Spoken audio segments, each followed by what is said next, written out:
خانم ها آقایان، با درود بیکران، امیدوارم خوب باشید و تندرست. خوشحالم در خدمتتون با تینای عزیز که خیلی منتظرش بودید گویا. تینا خانم خوش اومدی. از کجا میدونی؟ من میدونم، پیاما رو دارم دریافت میکنم. خانم نبودی؟ بله نبودم. خیلی هم خوشحالم که اینجا در کنار شما همیهنانمون هستم. من واشنگتن بودم. خب البته از اونجا بله، هم در گزارشتون رو برنامه دیدیم. حضور داشتم دقیقاً که برای کنفرانس شکوفایی ایران که در واقع یه برنامه‌ای بود که بخشی از طرح پنجگانه شاهزاده رضا پهلوی برای پیروزی بر جمهوری اسلامی و دوران پس از پیروزی، که خب یک بخشیش مربوط میشد به ارائه یک چشمانداز اقتصادی و سیاسی برای آینده ایران. چقدرم برای همیهنان این چشمانداز مهمه؟ بله. که چون ربط مستقیم به معیشتشون و گذران زندگیشون داره. بله، و میدونم که برای همیهنانمون همون چشمانداز مهمه. همین که واقعا نقشه راه این که از امروز تا روز پیروزی رو باید به چه صورت طی کنیم و چطور باشه.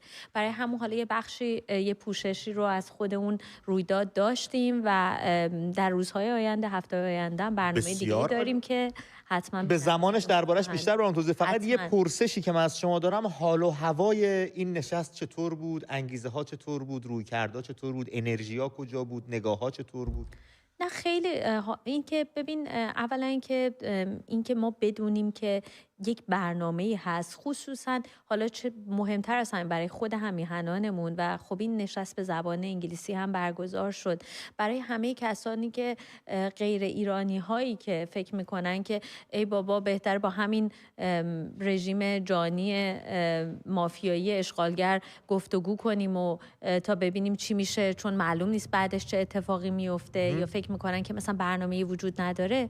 از نظر اینکه این مطرح بشه که به این صورت نیستش و به جزئیات اون دوره هم پس از جمهوری اسلامی فکر شده، اون خب اهمیت زیادی داره. به قول خودت حالا هم فکر میکنم برای کسانی که از بیرون نگاه میکنن این مسئله اهمیت داره، همین که برای ایرانیایی که همیهنانمون که خب به هر حال ادامه رژیم جمهوری اسلامی واقعا اصلا نباید باشه. این من میخوام برگردم به همین موضوع خلیج فارس که همه ما واقعا نسبت بهش یه حساسیت بالایی به درستی آره داشتیم. دیروز تو برنامه جات خالی بود واقعا، در این باره ما گفتگو کردیم مفصل. دوستانم زنگ از گوش و کنار میهن، از گیلان بگیر تا جنوب کشور اومدن روی خط صحبت کردن. خوب صحبت‌های تو رو در این باره بشنویم. آره و واکنش بهش نشون دادیم، ولی میخوام بگم که اتفاقا بیش از هر زمان دیگه این رویداد نشون داد که خطر نبود دولت ملی در ایران چیه. بله.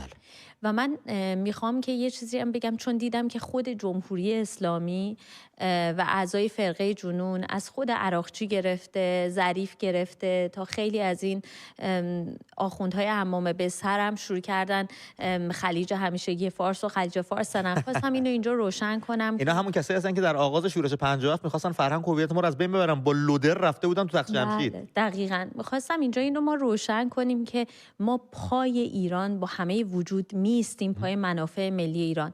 در حال حاضرم واقعاً چون دولت ملی نداریم، همه ایران دوستان و میهن پرستان هستن که باید در شرایط حال حاضر حافظ ایران باشن. اما در عین حال اینم میدونیم که شماها که توی این بزنگاه‌ها، که دلیلی که امروز ایران به این موقعیت رسیده که حتی آقای ترامپ هم به خودش اجازه میده که راجع به خلیج فارس صحبت این چنین داشته باشه، دلیل اول و آخرش خود شما هستید. فکر نکنید که ما اگر حرف از خلیج فارس میزنیم، شما میان حرف از خلیج فارس میزنید، ما با شما اینجا یکی میشیم. خیر، در هیچ صورتی. ما اتفاقا با حفظ مرز این که به هیچ وجه، یعنی شما رو دشمن اول و آخر ایران بدونیم، با حفظ اون مرز پای خلیج فارس میستیم و خودمون نمایندگی میکنیم اون دولت ملی رو که در حال حاضر نداریم. اما حرفی که میخواستم بزنم به همیهنانمون که اینقدر برآشفته شدن از خلیج فارس اینه که مسئله نبود دولت ملی واقعا خطرناک. امید، اگر به خلیج فارس حساسیت نشون میدیم، یادمون باشه که سهم ایران از دریای خزر یا کاسپیان از 50% به 13% رسیده. 11 دلیل و حتی شاید دلیل این نبود دولت ملیه. یادمون باشه که همین رئیس جمهوری که همین پزشکیان که من یک پانکورد و تجزیه طلب، اینم با شهامت میگم، خودش و پسرش، اینها عامل تفرقه در دل ایران هستن و اینا یادمون باشه که اینها دارن انسجام ملی ما رو از داخل میهن، از دل وطن به هم میریزن. یه چیزی که واقعا دغدغه‌ام بود، بحثی که این تحرکاتی که بعد از حالا پیروزی تیم تراکتورسازی، بله. همه کسانی که از این تیم طرفدارش هستن تبریک میگم از این بابت، اما میخوام اینو بگم که صحنه‌هایی که ما دیدیم نمود اینه که جمهوری اسلامی پانتورک، بله پانکورد، ببخشید پانتورک ها، مرسی که اشاره کردی. خواستم بگم در جمهوری اسلامی الان یکی از تاکتیک هایی که خود جمهوری اسلامی برای ایجاد تفرقه داره به کار میبره، اتفاقا همین قومگرایی و بازی های این چنینی هستش که اووردتش در خاک ایران. اینا بحثای بسیار جدی هن. این حرفی که آقای ترامپ زد همه ایرانی‌ها مقابلش ایستادن. شاهزاده رضا پهلوی هم امروز بهش واکنش نشون دادن، دیروز هم واکنش نشون دادن، امروز هم واکنش دادن و همه ایرانیان این کار کردن. اما میگم فراموش نکنیم اون به لحاظ حقوق بین‌الملل هر چیزی که آقای ترامپ اینجا بگه هیچ تأثیری نخواهد داشت. امید جان، بله. آقای ترامپ هم الان میخواد که به لحاظ سمبولیک در واقع یه حرکات این چنینی انجام بده تا عربستان سعودی رو برای پیوستن به پیمان ابراهیم و عادی‌سازی روابط با اسرائیل به هر حال بهش به صورت سمبولیک خوشحالشون کنه و راضیشون کنه، چون میدونه این مسائل برشون اینا هیچ راهی به جایی نمیبره. اما اینکه چین افتاده رو تمام منابع ما، داره ایران رو مصرف میکنه، یعنی ما یه جوری مستعمره چین شدیم. اینکه سهم ما امروز در دریای خزر چیه، اینکه تمام منابع ما از دست ما داره خارج میشه، اینکه ما دولت ملی نداریم، اینکه جمهوری اسلامی تفرقه افکنی و قومگرایی و خودش آورده در داخل ایران و خودش داره اون اجرایی میکنه برای اینکه حواس من و شما رو از خطر اصلی که خودش هست دور کنه و بترسونه و احساس خطر ایجاد کنه در داخل خود سرزمینیمون. اینا اون مسائل جدی هستش که واقعا باید بیش از هر زمان دیگه بهش حساسیت. ما یه حکومت مقتدر و ملی میهنی اگه سر کار بود اصلا این حرفا پیش نمی اومد. اگر هم زمانی پیش می اومد با یک اقدام قاطع بردن شکایت به جوامع بین‌الملل میشوندن سر جاش طرف. بله و یه نکته دیگه هم که میخوام بگم، ببین مسئله مهم اینه امید جان، شما امروز نتانیاهو رو میبینی، خب از هیچ کاری برای اینکه امنیت رو به سرزمین خودش بیاره فروگذار نمیکنه، هیچ چیزی دیگه. یعنی الان دنیا در برابرش میسته، میگه که شما مثلا دارید جنایت میکنید. خب خود آقای ترامپ از هیچ کاری، هر کاری که فکر میکنه داره انجام میده برای چی؟ برای منافع آمریکا، منافع ملی کشورش. خب من به درستی و غلطی سیاست اینجا کاری ندارم. من به این کار دارم که این همه این حرکتی که سیاست هایی که داره اتخاذ میشه از جانب ممالک مختلف، پشتش نیتش منافع ملیه. اینجا منافع ملی ما، این نیت کارهایی که جمهوری اسلامی میکنه پشتش چیه که داریم اینجوری ما هزینه‌اش رو میدیم؟ ما باید این مسئله، این خطر بسیار بسیار جدیه برای ما ایرانی ها. امید و خوشحالم که این فرصت پیش اومد که بتونیم با هم‌میهنانمون قبل از اینکه به موضوع برق و قطعی برق و اینکه مملکت تعطیل شده بپردازیم. بله. اینا هم بهش اشاره کنم. بسیار عالی بود. من خودم دوست داشتم نظر تو رو بشنوم. تو از اون نگاه ملی میهنی به قضیه نگاه می‌کنی، نظر دوست داشتم بشنوم. خوب شد راجع به صحبت کردیم. و اما رفقا، امروز می‌خوایم در رابطه با قطعی برق و خاموشی‌های تکرار شونده صحبت بکنیم. در این روزهای خاموش و شب‌های تاریک، روایت‌های دردناکی از دل روستاها و شهرهای کوچک به گوش میرسد. دوستی که مرغداری دارد میگوید با قطع برق و رفت آمد مکرر آن صدها مرغ تلف شدند. دامداری از خراسان خبر می‌دهد که با نبود آب و برق گاوها و گوسفندش در آستانه نابودی اند. نانوایی هایی که از بین رفتن خمیر نان را تماشا می‌کنند و کشاورزانی که با چشم‌های پر از اضطراب به زمین ترک خورده و محصولات خشکیده‌شان نگاه می‌کنند.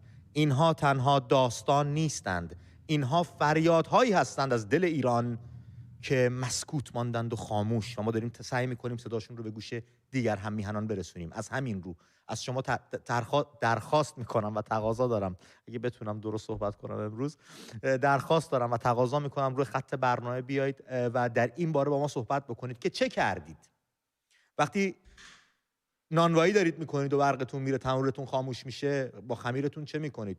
میریزید دور، نگهش میدارید، یا میرید جایی اعتراض میکنید؟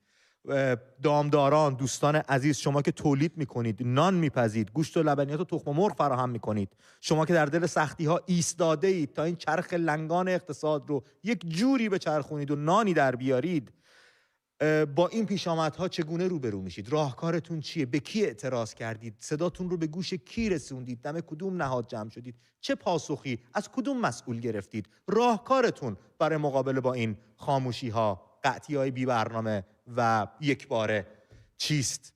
در این باره با هم صحبت کنیم. رو خط برنامه بیاد، شماره تلفن برنامه براتون زیرنویس شده، من هم از رو براتون میخونم رفقای گلم. 2044 11 83 241 052 شماره تماس ماست، میتونید زنگ بزنید رو خط برنامه، در این باره با هم صحبت کنیم، هم از تجربیاتتون بگید، هم از این که چه راهکاری اندیشیدید، تا الان چه کردید و این خاموشی ها تا کی قرار ادامه پیدا کنه؟ آیا نقطه پایانی بهش هست یا اینکه نه تازه وارد این فاز شدیم و حالا باید باش بریم؟ رو خط برنامه بیاید، در این باره با هم دیگه صحبت بکنیم، یه مقدار خوراک ذهنی به هم دیگه بدیم، از تجربیاتمون صحبت کنیم، در اختیار دیگر هم میهنان بذاریم تا ببینیم این جمهوری فشل، کثیف و ضد ایرانی که از قضا اسلامی هم هست چگونه میتونیم از راه برش داریم. گفتی ضد ایرانی، اینم یادم رفت بگم که همون اوایل این آقای خلخالی، این جانی که مارکسیست ها و اسلامگراها بابت جنایتاش همه کف میزدن و تشویقش میکردن، اتفاقا ابتدا پیشنهاد داد که نام خلیج فارس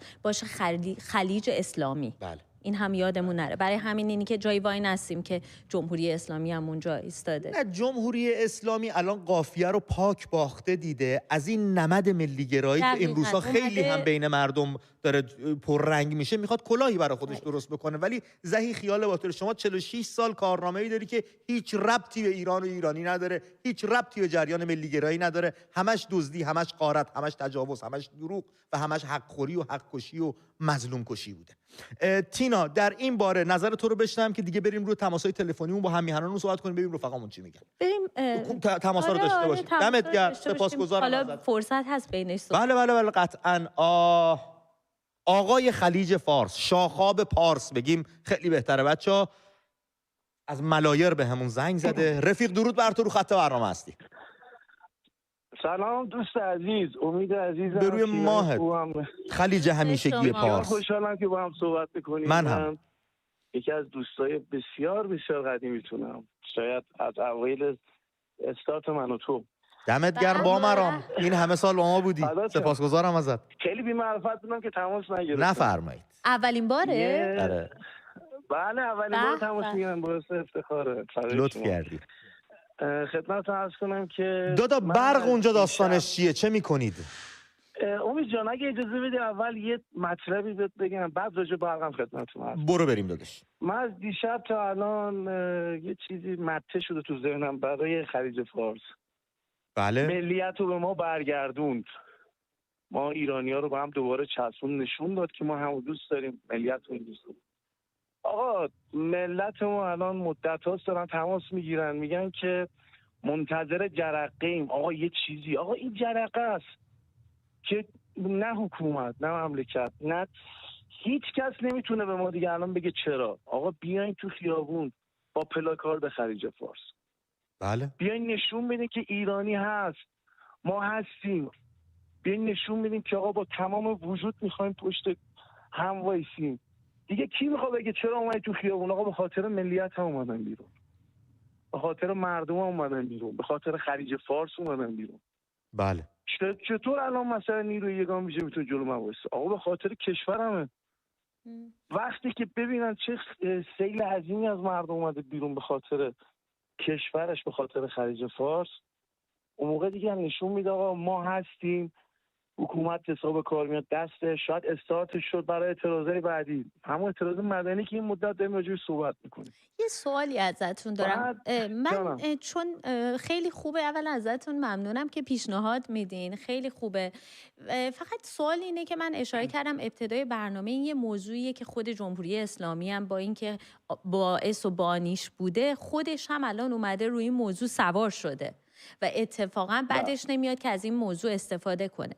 به نظر شما چطور میشه که اگر که هم‌میهنانمون به قول شما این کارو کنن، یعنی با موضوعیت ایران و حول محور ایران بیان پلاکال خلیج فارس دستشون بگیرن، چطور میشه جلوی این که جمهوری اسلامی بیاد این رو روش سوار شه و این رو در واقع بخواد که به کنترل خودش در بیاره، چطور میشه جلوی اینو گرفت به نظرتون؟ ببین ما اصلا نیازی نیست که این بخواد ثابت کنیم که آقا جمهوری اسلامی وسط میخواد استفاده ببره یا نبره. ما الان فعلا فقط هدفمون ملیتمونه. ما باید فریاد بزنیم آقا کسی قرار نیست از اون ور دنیا پاشی به حق ما رو بگیره. وقتی از اینجا بتونیم دفاع کنیم، وقتی نشون بدیم آقا خودمون پشت خودمون هستیم، جمهوری اسلامی چطور میخواد مثلا این وسط بیاد سوء استفاده کنه؟ وقتی که خودش اومده داره اختلاف میندازه بین ترک و لور و نمیدونم اون ور کشور عرب و نمیدونم و در صورتی که الان همه صداشون در اومده. وقتی میبینم عرب داره فریاد میزنه میگه آقا من خلیج فارس مال منه، کسی حق نداره علیه صحبت کنه، خب دیگه جمهوری اسلامی نمیتونه بیاد اختلافی بین من و ایشون اندازه. نمیتونه بیاد بگه که مردمم همراه با منن و در واقع یک روحیه آمریکا ستیزی رو بخواد به نمایش بذاره که بیاد. کسی که روسیا شده دیگه نمیتونه با این چیزا سفیدش کرد. اینا روسیا شدن. بعد بابت برق هم که گفتین، صدا میاد؟ بله داریم گوش می‌کنیم. بابت برق هم که گفتین، مالا ما شهرمون کوچیک زود میشناسن، یه تولیدی هستیم که به مرز ورشکستگی رسیدیم. خیلی ها هستن، خیلی همسال ما هستن، به دلایل مختلف برق قطع میشه، به دلایل مختلف اذیت میشیم و چطور بگم، من ذهنیتم چیز دیگه بود الان کلمات داد. یه پرسشی برای من پیش اومد. گفتی تولیدی دارید که در آستانه ورشکستگی هستید، یعنی هر آنچه که با امید و آرزو گرده هم آوردید تا یک بیزینسی رو راه اندازی بکنید، یک شغل و کسب و کاری رو راه اندازی کنید، حالا 4 نفر دیگه هم نون ببرن، داره از دست میره. مردم ما یه زمان 45 تا نیرو داشتیم، این کار چندین ساله است، از اول انقلاب الان 5 نفر 6 نفر. خب چه کردید دربارش؟ به نهادی، به ارگانی، به مسئولی، به جایی، اعتراضی، اعتصابی؟ فقط روزانه خودمون، چون هیچ کدوم به داد ما نمیرسن. همشون دنبالن که فقط الان شاید تلفنم زدم فردا بیان از اطلاعات مخفتمون کنن، داستان دارن.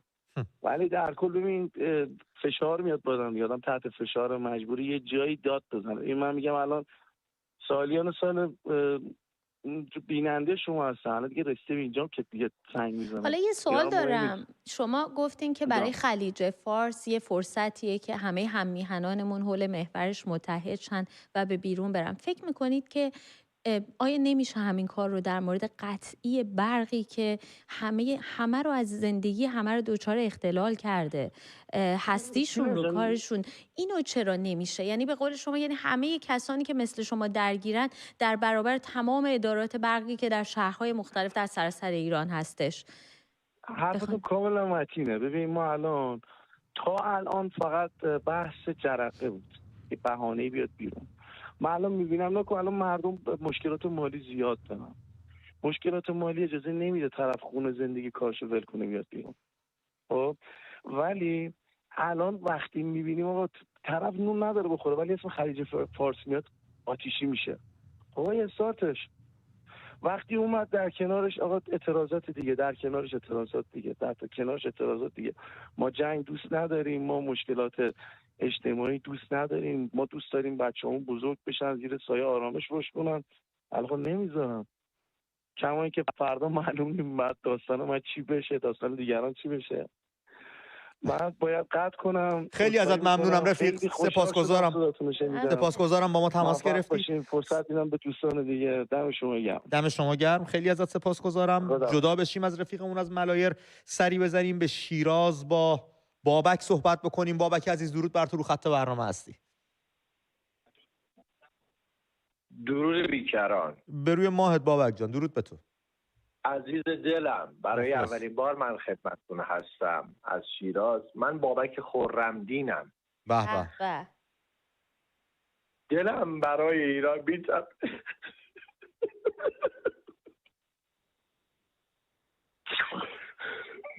ببخشید. میفهمم کاملا، میفهمم. میگم میدونی ما انگار که جانم برای ایران.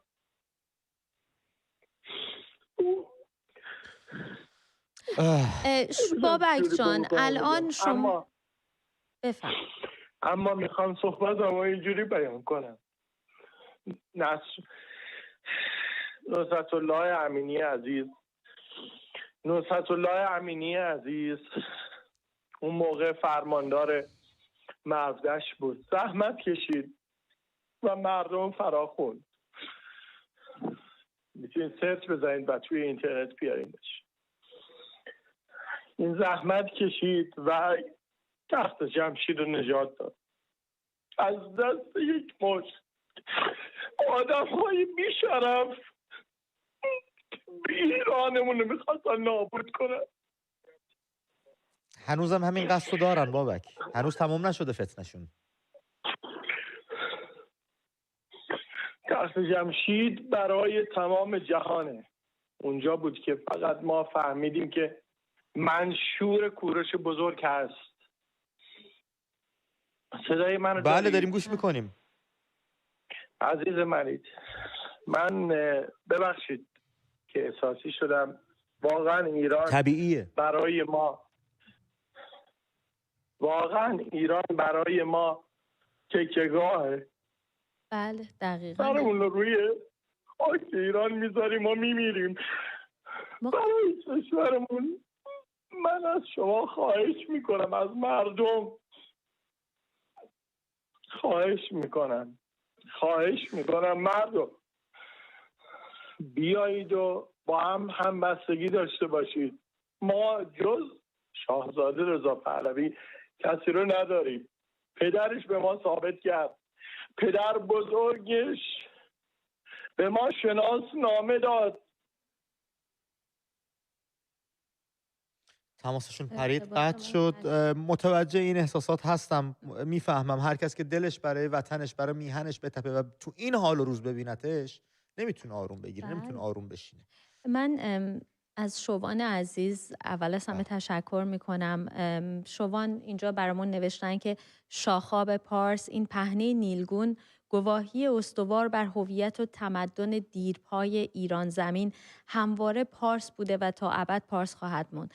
قلب تپنده ایران و یادگار نیاکانمان. بی تفاوت نباشیم. پاینده ایران جاوید شاه. سپاس از شما شوان عزیز و همچنین از مو فتحعلی. بله مو عزیز، من ازش سپاسگزارم. تو همین راستا یکی از رفقای شاعر و خوش‌ذوقمون به نام شروین هم یه شعری سروده، شروین سلیمانی عزیز، یه 2 بیته، اینو من بگم. میگه از اول آن دسامبر تا آخر مارس، مثل سگ پاسوخته هی کردی پارس، اما نرسد دست کجت حتی به تنب چپ این خلیج سر تا سر فارس. بله عالی گفتی. عالی گفتی. بابک عزیز اعضای کامیونیتی من و تو هم خب در پاسخ به گریه شما براتون نوشتن. حالا اسمشون درست نمیتونم بخونم که گفتن این گریه همه ماست. سمیه عزیز نوشتن که گریه نباید بکنیم، اعتراض باید بکنیم.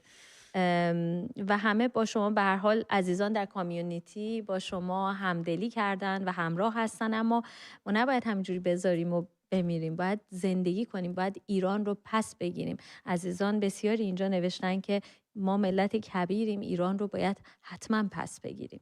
بله خیلی سپاسگزارم از رفقامون و دوستانی که همراهی میکنن، همدلی میکنن با دوستانی که زنگ میزنن در کامیونیتیمون.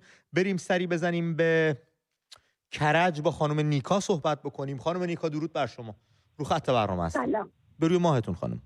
امید جان، من همیشه برنامه شما را از قدیم دیدم تا حالا. بله محبت کردید و خواهش میکنم. و 80 سالمه. زنده باشید. 36 سال با رژیم گذشته زندگی کردم یعنی فقط خوشبختیم تا اونجا بود. از اونجا به بعد دیگه روی خوشبختی رو ندیدم، روی شادی رو ندیدم و بی نهایت الان عصبیم از اینکه چرا یک روز مشخصی رو همه اینهایی که زنگ میزنن یه روزو مشخص کنن که همه برای خلیج فارس بیایم بیرون. نمیشه که فقط بگیم جمع شید. کی؟ چه روزی؟ چه وقتی؟ یک روز، فردا جمعه، نماز جمعه، همه مردم بیان، من 8 سالم میام، میکشه منو بکشه. ما که هر روز داریم میمیریم، خب بذار یه دفعه بزنه بکشه.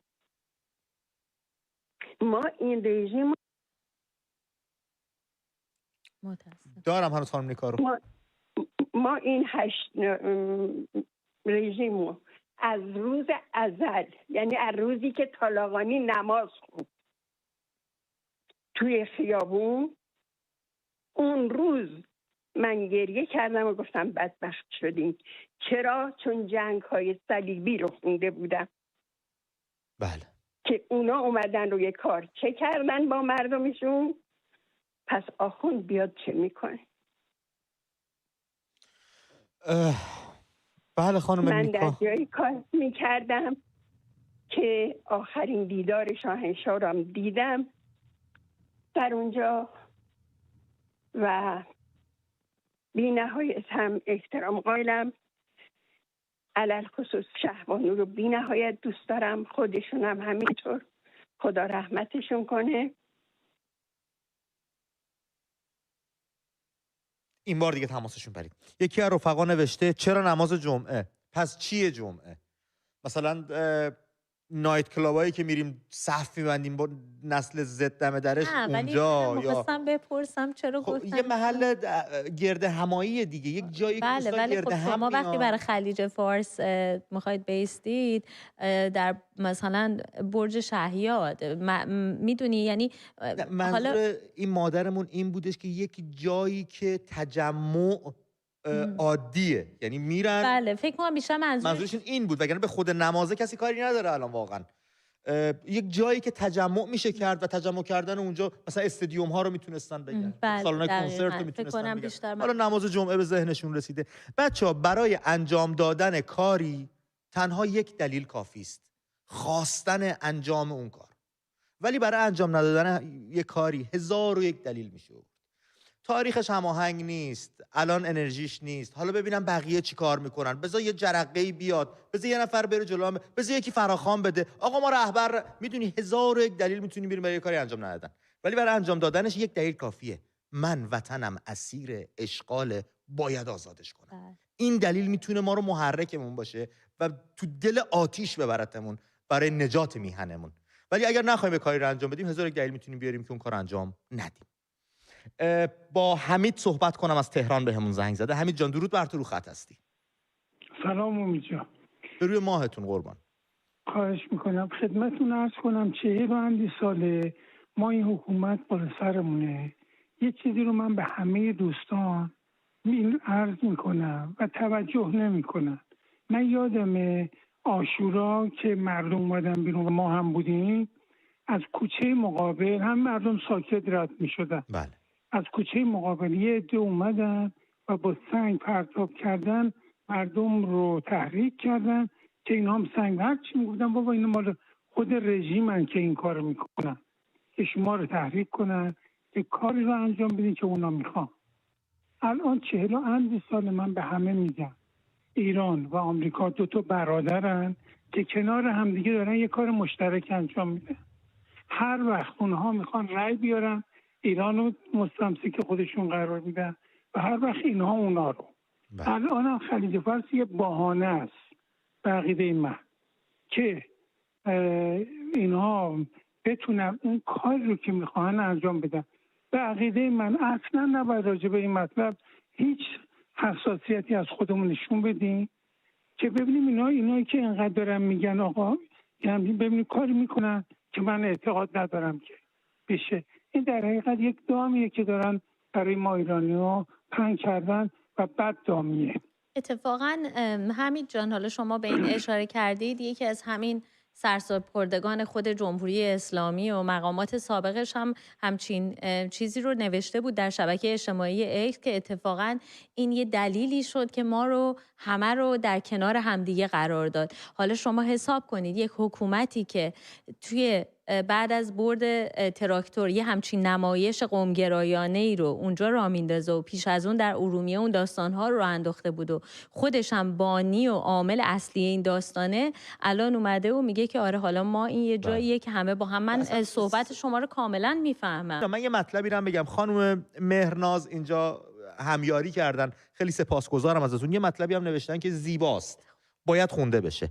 ایشون گفتن شاخاب پارس نه فقط نامی بر نقشه که تپش جاودانه غرور یک ملت است، آبی مقدس که تاریخ، غیرت و خون دلیران را در موجهایش به دوش میکشد. پاینده ایران جاوید شاه. دم شما گرم با این یک پاراگراف کنم یه خطی که نوشته بودید، چقدر معنا و مفهوم داشت، چقدر عمیق بود، چقدر زیبا و غرور آفرین نوشتید. سپاسگزارم. بله خیلی ممنون. واقعا اعضای کامیونیتیمون پا به پای همیهنانمون که تماس میگیرن خیلی اینجا فعال هستن.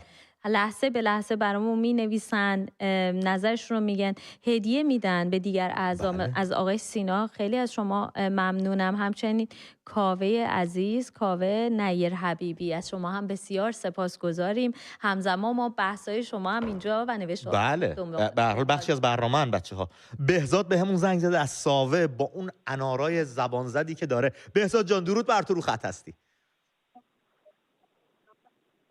بهزاد ای زاده به، ای بهترین زاده بهزاد. امید جان سلام. داشتم ناامید میشدم بهزاد، به موقع رسیدی. امید جان خیلی مخلصم. خوب شد خودتون زودتر اومدین، یه معنای نوینی رو به اسمتون داد امید. ای زاده به. آره مرسی امید. ای بهترین زاده. در خدمتی میشتیم گفتنیات رو بگم که ما 3500 سال پیش سمت دسفول یه مهری به نام جغامیش که توی داری صدامون؟ بله داریم گوش میکنیم. یک مهری 3500 سال پیش سمت دسفول به نام جغامیش سال 1345 کشف شد که الان توی موزه لوور پاریس هست. توی این مهر، این اثر باستانی، ما چند تا نوازنده خانوم رو داریم که یه گروه نوازندگی دارن و می نوازن. بهزاد ببخشید میونه صحبتات، منظورت از جغامیش همون چغامیشه؟ آها ببخشید چغامیش. میگم نامش مقدار. آره ادامه بده رفیق. آره مرسی که تصحیح کردی. قربونت برم، ادامه بده. منظورم اینه که ما همچین تمدنی داریم هنوز که هنوزه توی کشور عربستان، با این همه خرج دلاری که میکنن، با این همه تبلیغاتی که میکنن، هنوز یه گروه ارکستر سمفونیک ندارن. ما همچین کشوری هستیم، همچین تمدنی داریم و هیچ وقت نمیتونن که بیان اسم خلیج پارس رو بخوان عوض بکنن، یا اینکه بخوان. بالاخره ما برمیگردیم به تمدنمون و حال مردممون خوب میشه. مرسی از اینکه با سکوت قشنگت گوش دادیم و از همینجا تشکر میکنم. قربونت برم، مرسی که تماس گرفتی، با ما صحبت کردی. و ببینم بهزاد، پیش از اینکه از هم جدا بشیم، الان ساوه برق داره؟ نه اینجا هم میره، روزی 2 ساعت خانگی میره. خیلی هم عادیه این قضیه دیگه مثلا نه میره دیگه. نه ما دانشگاه هم که بودیم، من دانشجو موسیقی هم، دانشگاه هم که بودیم 3 ساعت برقا رفته بود، پلاتوها قطع شده بود و نداشتیم برق و متاسفانه امیدوارم که اتفاقات قشنگی بیفته. دم شما گرم، سپاسگزارم ازت بهزاد عزیز دوست داشتنی. امید جان من اولا فریدون سفاریزاده ازتون سپاسگزارم. اینجا نوشتن چو ایران نباشد تن من مباد. و رکس ساد نوشتن حالا که مردم فراخوان میدن ایرانیان خارج در 2 روز تظاهرات جهانی برپا کنن و این فراخوانی برای مردم ایران درون ایران هم بشه. این پیشنهاد رو دادن. یه موضوعی هم که به نظرم جالبه دقیقاً این که همه، یعنی این بلا تکلیفی که وجود داره شاید بشه در همگامی با همدیگه ایرانی‌های داخل و خارج، یعنی بتونن یه چیز جهانی رو هماهنگ کنن. یه موضوع هم که میخواستم بگم شاید کمتر مورد توجه قرار گرفت در رسانه‌های دیگه و ما اتفاقا بهش مفصل در میز خبر امروز پرداختیم، جنبه‌های دیگه‌اش رو بچه‌ها علی و شیدا بهش پرداختن، اینه که واقعا کشور تعطیله و جمهوری اسلامی اساساً توانایی اداره کردن این مملکت رو نداره. چجوری باید بگه؟ من مدت‌هاست دارم میگم، خیلی از عزیزان میگن که جمهوری اسلامی دچار فروپاشی شده، فقط اعلام عمومی نکرده و رسما مشخص نشده. و اما شما چه معنای دیگه میتونید برای متصور بشید که یک مملکتی علاوه بر این که پنجشنبه‌ها و جمعه‌ها ادارات که تعطیل شدن، جمعه‌ها بودن، پنجشنبه هم تعطیل کردن، ساعات کاری این ادارات رو عملاً از 6 صبح تا 1 بعد از ظهر گذاشتن. همه ما میدونیم که اساساً این به این معنیه که این مملکت تعطیل شده. قطعی‌های برقی که همراهش آب داره میره، برق میره، اینترنت شما میره، در کارها میخوابه. اشاره کردن دانشگاه مختل شد، حالا در ساوه میگن 2 ساعت. من در جاهایی رو دیدم که اشاره میکردن، همیهنانمون نوشته بودن که ما 4 ساعت برق خانگی میره، وقتی میایم خونه 4 ساعت هستش که برق کسب و کارها و صنایع، یعنی روی هم رفته 8 ساعت.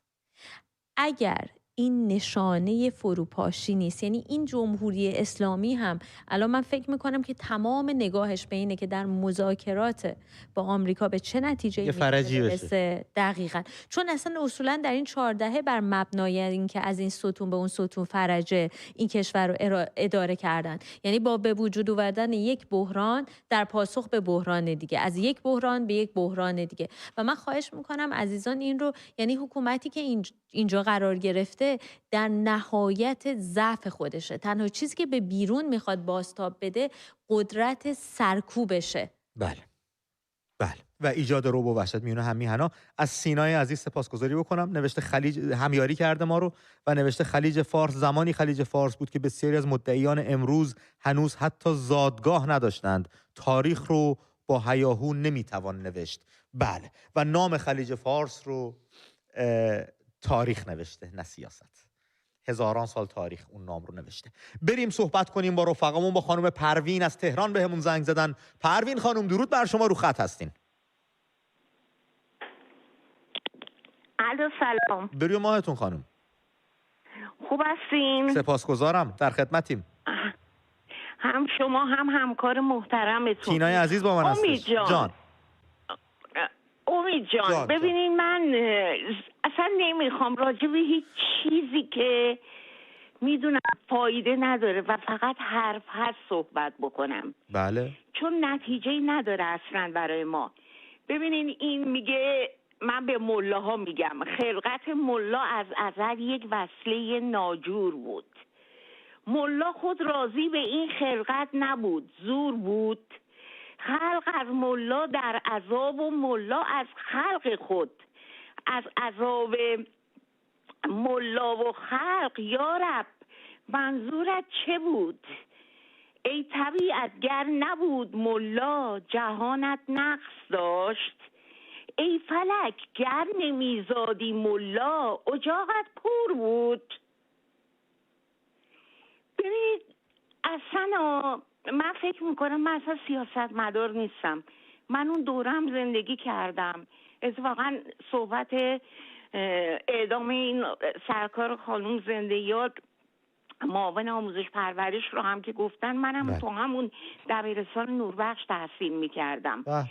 من اون دوره هم دیدم. با وصف این که توی خانواده اداری معمولی بودیم، ولی من سنم اونجوری مثلا شرف 16-17 سالگی که بودم میگفتم بابا اینا مردم چرا زیری زده زیر شکمشون، چرا دارن این کارا رو میکنن؟ اون موقع این رفتگرای شهرداری یه پیکان زیر پاشون بود، باورتون نمیشه. بعد حالا همه اینا بماند، گذشت و رفت. حالا من اینقدر دوست دارم برق قطع بشه، اینقدر دوست دارم آب قطع بشه، اینقدر نه آدم بدی باشم چون منم زینفم تو این مملکت دارم زندگی میکنم دیگه.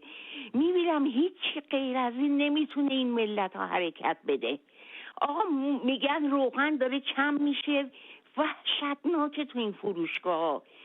گذرا رد میشم نه برای خرید روغن ها، میبینم وا یارو خمیده بچه فلان اینا وای میسن میگیرن میگن روغن کم شده، برنج کم شده، نمیدونم لوبیا چیتی شده کیلو 300 و فلان قدر اینا.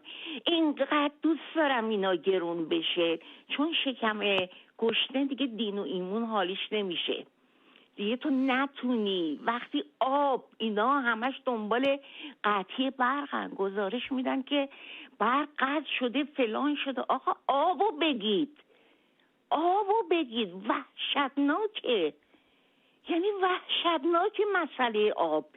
برق رو شما با یه مهتابی شارژی با یه چیزی میتونی گذرا بگذرونی، ولی آب رو میخوای چه کار کنی؟ ورشکسته این زیر زمین همه خالیه، تیکه تیکه اینا دیگه کم کم نشست میکنه.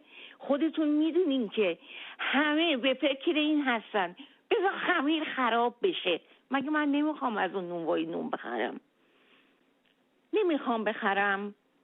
بذارین اصلا آبا قطع شه، بذارین شپش بریزی تو این ملت، بذارین یه چیزی تو وجود و جیگر اینا بریزه، اینا بریزن بیرون. این دولت هر دفعه داره یه مسئله رو مطرح میکنه، سر ملت رو به این گرم میکنه. خانم پروین خیلی این به نظر من روی کرده نابجا و ناپسندیه که ما امیدوار باشیم شرایط هممیهنان اون سخت‌تر از اینی که هست بشه، شاید یه تکونی بخورن.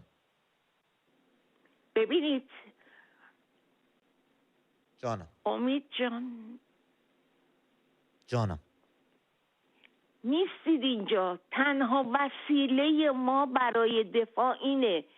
اینجا نیستی امید جان. منم سفره باید تو خونم پهن بکنم. متوجهم. من الان سفرم خیلی کوچیک شده. شوهر من یه امیر بازنشسته است، تحصیل کرده است. من خودم یه کارمند بازنشستم. نوام میاد پیش من میمونه، پدر مادر شاغلن. ولی باور کنید خیلی کوچیک شده. باور به اینکه میگم دختر این پس فردا رشد داره، فلان داره، استخونش فلان میخواد، فیسار میخواد، این ور اون ور، ولی دیگه خیلی جمعش کردم و این بچه توجیه. میگه مام پروین امروز برای من موز نخر. چقدر موز گرون شده. شما دارید اینو میگید. نه، من واقعا از درون دارم زجر میکشم، متوجهم، واقعا عذاب دارم میکشم، ولی میگم یه چیزی باشه، یه جرقه تو سر ملت بزنه. این گزارش ها رو ما میفرستیم برای شما. آب قطع میشه، شما زحمت میکشید، منعکس میکنید. کی کاری کرده تا الان؟ والا ما هم همین کارو داریم انجام میدیم. سعی میکنیم آگاهی رسانی کنیم که دیگر هم میهنان ببینن، شاید خودشون تونستن کاری انجام بدن. پروین جون، من میتونم یه پرسشی از شما داشته باشم؟ جان بفرمایید. شما فرمودین که از بازنشستگان هستین و همسرتون تحصیل کرده بودن، خودشون شغل نمیدونم حال دولتی آزاد داشتن در زمان شاهنشاهی. بله. در زمان فتنه 57 شما سرگرم چه کاری بودید؟ کجا بودید؟ کدوم سمت ایستاده بودید؟ یکم برامون اون موقع بگید. من اون موقع سال 3 دبیرستان بودم. بله. سال 3 دبیرستان بودم. بعد دیگه کم کم زدن و سال 4 کلاسا تعطیل شد و دیگه بعدم من 3 امتحان چون نهایی بودم نرفتم بدم اصلا. 3 امتحان رو با وصف اینکه سر جلسه امتحان حاضر نشدم، باور میکنی امید قبول شدم؟ چه جالب. چقدر پرمحتوا درس میدادن معلمین سر کلاس که همونجا میگرفتید. لابد یه گیرایی شما خیلی بالاست یا متدای تدریس خیلی جالب بوده؟ نه، هر کس که قایب بود. هر کی قایب بود بهش نمره دادن؟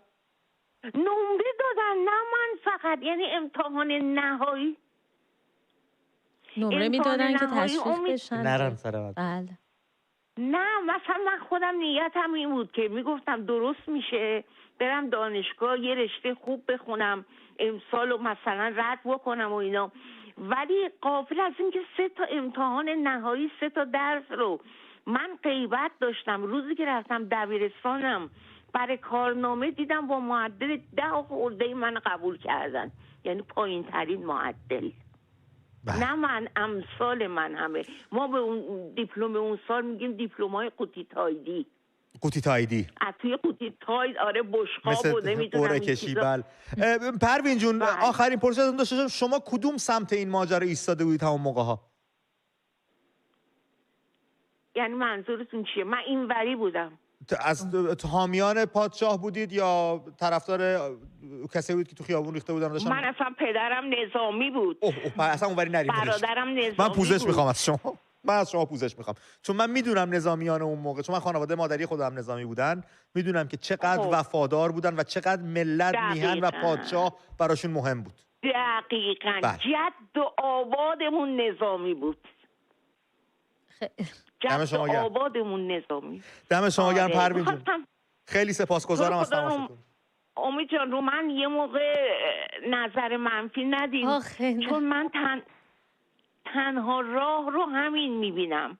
نه اصلا نظر منفی چه پروین جون، اتفاقا این برنامه برای همینه. زنگ بزنیم بیایم نظراتمون رو با هم دیگه در میون بذاریم، روشون فکر بکنیم، واکاوی بکنیم، به راه حلی برسیم. اتفاقا چه کار زیبایی کردید، گوشی رو برداشتید و بخشی از این برنامه شدید. سپاسگزارم ازتون. قربونتون برم. خدا زنده باشید، تندرست باشید و سلامت. موفق باشید. خدا نگهدار.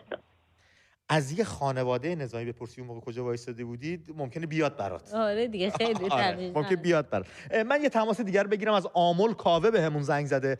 کاوه جان درود بر تو، رو خط برنامه هستی. مردم ما خیلی ناراحت نشن، خیلی خوب حرف میزنیم ولی تو عمل خیلی مشکل داریم. خیلی خوب حرف میزنیم، عمل مشکل داریم. الان همش حرفای قشنگ ولی خب گوشی رو که قطع کردیم. کاوه فکر میکنی عملگرایی رو از ما گرفتن و ما چیزی جز یک دهان باز برامون نمونده؟ عملگرایی رو ازمون نگرفتن، ترس رو تا بیخش فرو کردن بهمون. راهکار پیشنهادی چیه برای رهایی از این ترس و شکستن دیوار ترس؟ نترسیدن. کاوه نمیدونم چرا فکر خودمون نرسید. خب چجوری نترسیم رفیق؟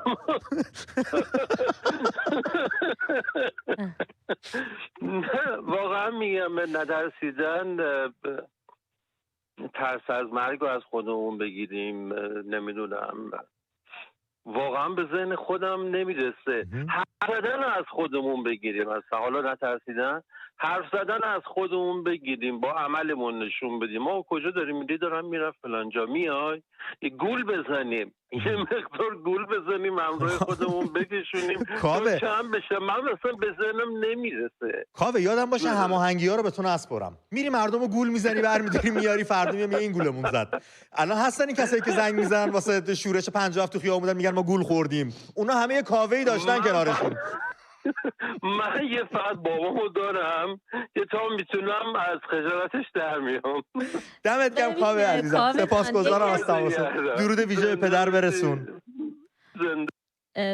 این فاران از اعضای کامیونیتی من و تو در پاسخ به کاوه جان نوشته دقیقاً چون خیلی حرف میزنیم دیگه فرصت برای عمل کردن نداریم، انرژیمون تخلیه میشه با حرف. خب پس اگه اینجوریه واقعا ما مثل شدیم یه سدی سر راه شما، این برنامه رو ما کنسلش کنیم، این تلفن محور بودنشو ورداریم، خودمون بیایم متکلم وحده یه چیز بگیم و بریم. اگه اینجوری خالی میشید و اون خشمتون اینجا خالی میشه، باید یه فکر دیگه بکنیم، چون این خشم رو باید در راه آزادی به کار بگیریم. رفقا ما در فضای مجازی هر چقدر گلوی خودمون رو پاره بکنیم، ممکنه 4 نفر نگاه کنن یا یه هشتگی ترند بشه، ولی این همه هشتگ حالا ترند کردیم، آوردش برای ملت ایران و کشورمون چی بوده؟